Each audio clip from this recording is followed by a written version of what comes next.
오늘 본문은 여호수아가 가나안의 남부를 정복하는 장면입니다. 여러분, 이스라엘의 가나안 정복은 크게 세 부분으로 이루어집니다. 요단강을 건너 길갈에 진을 친 이스라엘은 가장 먼저 여리고와 아이성을 정복했습니다. 이는 가나안 전체를 보았을 때 가나안 중부에 해당이 됩니다. 우리가 잘 아는 대로 신약의 이스라엘은 남쪽의 유다 지방과 중간의 사마리아 지방, 그리고 북부의 갈릴리 지방으로 나눠지는데 여리고와 아이는 사마리아 지방에 해당됩니다. 중부죠. 그래서 이스라엘은 중부를 먼저 정복을 했습니다. 그리고 9장에서 이스라엘이 여리고와 아이성을 정복하자 가나안 남부의 거민들이 연합을 구성해서 이스라엘과 맞서 싸우려고 했는데 그때 기브온 주민들이 홀로 이탈을 해서 이스라엘과 동맹을 맺었습니다. 그래서 남부의 5개 큰 성의 왕들이 연합을 해가지고 먼저 배신자 기브온을 응징하려고 했고요. 기브온 거민들이 급히 여호수아에게 도움을 청하므로 이스라엘이 출전을 해서 큰 승리를 거두었습니다. 어제 살펴보았죠.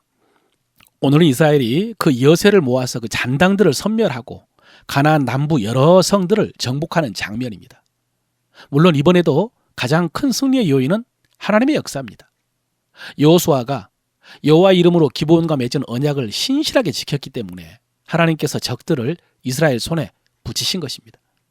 특히 베토론의 비탈길을 내려갈 때는 하늘에서 우박이 내려서 이스라엘 자손이 칼로 죽인 적보다 우박에 맞아서 죽은 적이 더 많았습니다. 그러니까 하나님의 은혜요, 하나님의 역사였던 것입니다. 그런데 오늘 본문에 보면 이스라엘의 그 잔당들을 섬멸하고 남부의 성들을 정복하는데 아주 결정적인 사건이 벌어집니다. 그것은 바로 기브온 전투에서 패해서 도망가던 남부의 5 왕이 막게다의 굴 속에 숨어 있었는데 그들을 찾아내서 죽인 것입니다. 이 사건이 어제 기브온 전투와 더불어서 가나안 남부 정복의 결정적인 사건입니다. 그런데 이 5 왕이 굴 속에 숨어 있는 것을 어떻게 발견했느냐?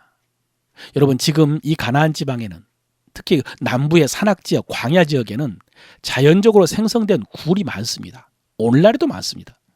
그래서 나중에 보면은 이 지역에서 자란 다윗이 이런 굴들을 많이 알고 있었기 때문에 사울 왕의 군대가 쫓아올 때에 잘 피해서 숨을 수 있었고요. 나중에는 다윗을 따르던 사람들이 많이 몰려올 때 그때는 아둘람 굴이라는 곳에서 400명이 함께 살 수 있을 정도였습니다. 그렇게 큰 굴들이 많았습니다. 그런데 다윗은 이 지역에서 태어나서 자랐기 때문에 이런 지형을 잘 안다고 하지만은 지금 이스라엘 백성들은 지금 가나안의 5 왕이 막게다의 굴 속으로 숨었을 때는 이스라엘 군사들이 찾을 수 없을 것이라고 생각하고 그 굴로 숨었을 텐데 그들을 어떻게 발견했을까? 제가 궁금해서 본문을 보았더니 딱 한 줄입니다. 17절. 어떤 사람이 여호수아에게 고하여 이르되 막게다의 굴에 그 5 왕들이 숨은 것을 발견하였나이다. 그랬습니다. 어떤 사람이 발견했습니다. 이름도 없습니다. 그런데 그 어떤 사람이 굴 속에 숨은 왕들을 발견했습니다. 여러분, 이것은 우연히 쉽게 발견한 것이 아닙니다. 나중에 사무엘서에 보면은 다윗이 사울을 죽일 기회가 있었으나 살려주었을 때가 있습니다. 그때 다윗이 무리들과 함께 굴 속에 먼저 숨어 있었는데 사울이 마침 뒤를 보기 위해 그 굴로 들어갔거든요. 그때 사울 왕과 함께한 군사들은 사울이 이스라엘 가운데서 택한 친위부대 3,000명이었습니다. 그런데 그 군사들도 왕의 경호원들도 먼저 굴 속에 숨어있던 다윗과 무리들을 발견하지를 못했습니다. 그만큼 유다 광야의 굴 구조가 크고 복잡하다는 것입니다. 그런데 오늘 이 어떤 사람은 그렇게 크고 복잡한 막게다의 굴을 잘 수색해가지고 5 왕이 숨어있는 것을 발견한 것입니다. 덕분에 그 5 왕은 도간에 든 쥐권이 되었고요. 여호수아는 일단 그 굴의 입구를 막고 군사들로 지키게 한 후에 다른 주력 부대를 도망치는 잔당들을 쫓아가서 치게 함으로 큰 승리를 거두었고요. 자기 성으로 도망친 몇 명을 제외하고는 거의 모든 적을 멸하였다고 했습니다. 결국 오늘 이름도 없는 이 어떤 사람은 이번 가나안 남부 정복의 숨은 영웅이라고 할 수 있습니다.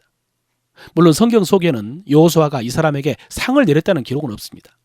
그러나 분명히 그 공을 치하했을 것이라고 생각합니다. 여러분, 우리도 이 땅에서 하나님을 섬기면서 신앙생활을 할 때요, 사람들이 그 수고와 공을 알아주고 기억해 주는 경우는 많지 않습니다. 바울이 고린도전서 16장에서 자기의 부족함을 채워주어서 마음을 시원하게 해준 동역자, 스데바나와 부드나고와 아가요에 대해서 너희는 이런 사람들을 알아주라 라고 했지만 쉽지 않습니다. 알아주는 것도 쉽지 않고 기억해 주는 것은 정말로 어려운 것이 현실입니다. 그런데 여러분, 하나님의 말씀입니다. 히브리서 6장 10절입니다. 하나님은 불의하지 아니하사 너희 행위와 그의 이름을 위하여 나타낸 사랑으로 이미 성도를 섬긴 것과 이제도 섬기고 있는 것을 잊어버리지 아니하시느니라 그랬습니다. 하나님은 잊어버리지 아니하시느니라. 지난 주일에도 우리가 선을 행하되 낙심하지 말지니 포기하지 아니하면 때가 이름에 거두리라 라고 하셨으니 사랑하는 성도 여러분, 실망하지 말고 낙심하지 말고 포기하지 말고 선을 행하면서 충성스럽게 사명을 감당하시기를 바랍니다. 이 어떤 사람 덕분에 5 왕을 굴 속에 가두어 놓고 먼저 잔당들을 추적해서 멸한 다음에 여호수아는 굴 입구를 열고 5 왕을 끌어낸 다음에 온 이스라엘을 불렀습니다. 그리고 지휘관들에게 그 왕들의 목을 발로 밟으라고 명령했습니다. 그러자 지휘관들이 여호수아의 명령을 따라서 가까이 가서 그 왕들의 목을 밟자 여호수아가 이렇게 말합니다. 두려워하며 놀라지 말며 강하고 담대하라. 너희가 맞서서 싸우는 모든 대적들에게 여호와께서 다 이와 같이 하시리라. 예, 앞으로 가나안의 나머지 왕들과도 싸울 때도 하나님께서 이렇게 하실 것이니, 그래서 그 왕들의 목을 다 밟게 될 것이니 두려워하지 말고 싸우라는 일종의 퍼포먼스입니다. 여러분, 이것은 오늘 우리에게도 상징이 됩니다. 마침 이번 주일 설교가 에베소서 6장의 그 영적 전쟁에 관한 말씀인데, 주님께서 사탄 마귀를 이렇게 밟아 승리하셨습니다. 골로새서 2장 15절입니다.